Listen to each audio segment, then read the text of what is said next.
Number 5, guys, but this is really in no particular order because they're all great memories, we just had to put them in some order, is Niagara Falls. So far, that is our coldest experience we've had. When we arrived in Niagara, it was -9 and we thought that was cold. The next morning though, when we went to check out the falls, it was -16. And a cool little story that we always talk about is Rach decided to go down to the falls from the hotel. It was about an 800-meter walk in her little ankle socks. So by the time we got down there, all I could hear was, "I can't feel my toes." So we had to go and get a hot chocolate, warm her up, and then back on the bike to the falls. But they are absolutely stunning, even more so with a bit of ice to put the cherry on top. But if you've got a chance, Niagara is a super cute little town as well, so we highly recommend Niagara Falls. And another fun fact about Niagara Falls is it was the birthplace of the selfie stick. So it was the first time I'd taken the selfie stick on a trip.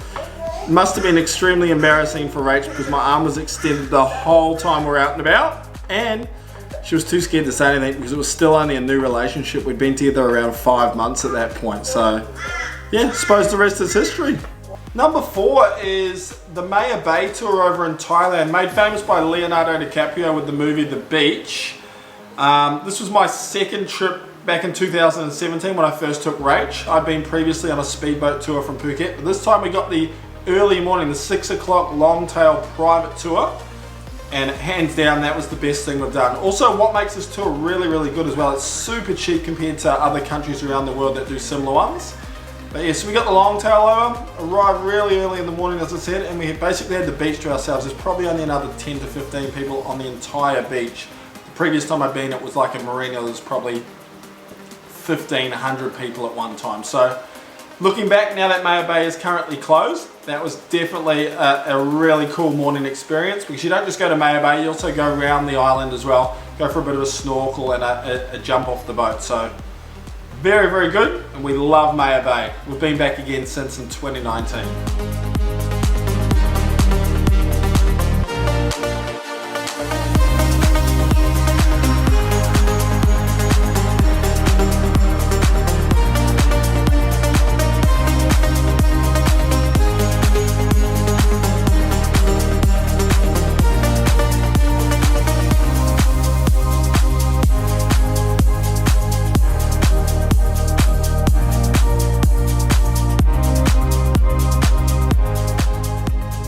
Number 3, we jumped on our first cruise, the first ever cruise. We weren't sure what to expect, but we absolutely loved it. So leaving from Miami, we went out around the Bahamas, so that was another one ticking off the bucket list, going around the Bahamas on a cruise.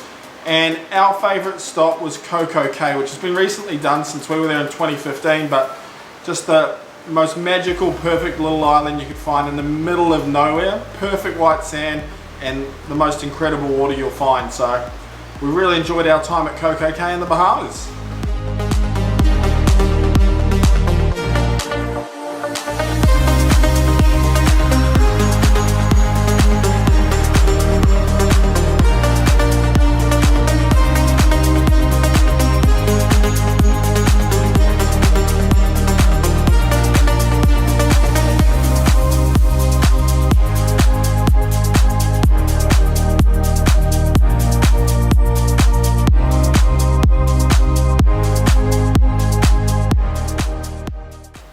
Number 2, so this one's branded as the world's most beautiful lagoon, and there's a little bit of a backstory. So I come across this one from watching YouTube videos and saw someone jumping off a pontoon into the water and thought, we must go there. So instantly we planned a trip, I think that week, and we booked our ticket. So you fly to Rarotonga, and then from there it was a 45-minute flight.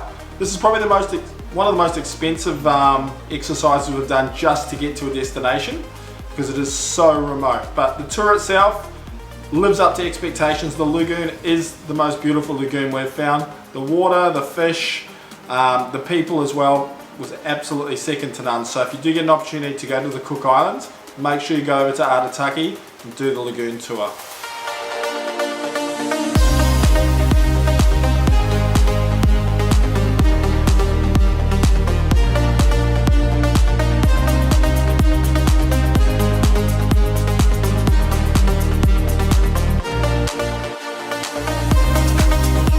Number 1, so as I said, not in any particular order because these are all phenomenal experiences we've had, and we'd love to do a lot of them again. But number one involves a helicopter, so that obviously gives it a point of difference, but it's the Grand Canyon helicopter tour. So we did the champagne breakfast. It was all set up by Rach actually. She booked this one as a surprise for me because she's still trying to impress me. We'd only been together around a year.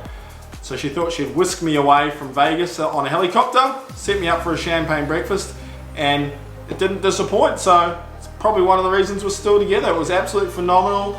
The scenery, the helicopter, the people that put it together. Yeah, absolutely worthwhile experience. Once again, not the cheapest experience, but definitely one that you have to do if you're going to Vegas.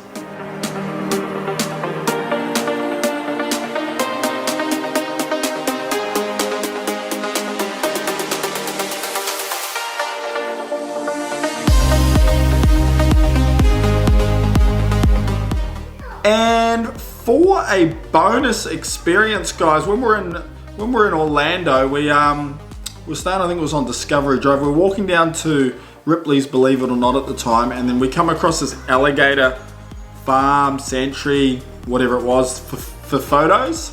And Rachel was really keen to get a photo with this decent size alligator. I wasn't so keen, but nonetheless, before you know it, we're out the back inside the enclosure feeding these alligators, and there's probably around 20 or 30 of them, and definitely not something you'd be able to do in Australia or New Zealand with health and safety standards. So that was another fantastic experience. We have had plenty, as I said at the start of the video, but we can't share them all. Those are just 5 or 6 that have sprung to mind. So until the next one, I'm out.